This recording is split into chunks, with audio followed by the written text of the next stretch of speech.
Hello friends, welcome to Keerthi's kitchen. ఈరోజు మనం simple అయిన ఇంగ్రీడియంట్స్తో టేస్టీ అయిన చికెన్ మంచూరియన్ ఎలా చేయాలో చూసేద్దాం. రండి వీడియోలోకి వెళ్దాం.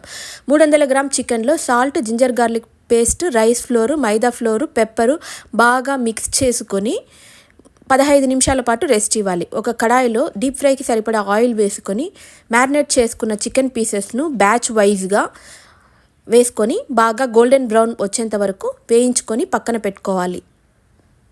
చూస్తున్నారు కదా, ఇదే విధంగా ప్రాసెస్ని రిపీట్ చేసుకొని 300 గ్రామ్స్ చికెన్ను ఫ్రై చేసుకొని పక్కన పెట్టుకోవాలి. బాగా ఎర్రగా వేగాలండి. చూసారు కదా. తరువాత అదే కడాయిలో 1 టేబుల్ స్పూన్ ఆయిల్ వేసుకొని finely chopped ginger, garlic, green chillies వేసుకొని బాగా టాస్ చేసుకోవాలి.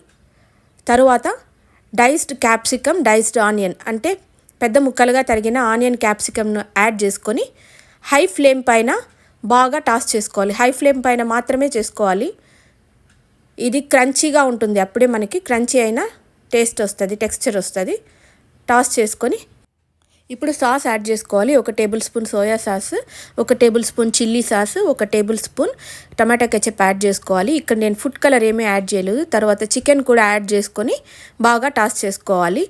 తర్వాత వీటిని హాట్గా సర్వ్ చేసుకుంటే ఎంతో రుచికరమైన చికెన్ మంచూరియన్ రెడీ. ఇది ఫ్రైడ్ రైస్తో కూడా చాలా బాగుంటుంది. Thank you for watching.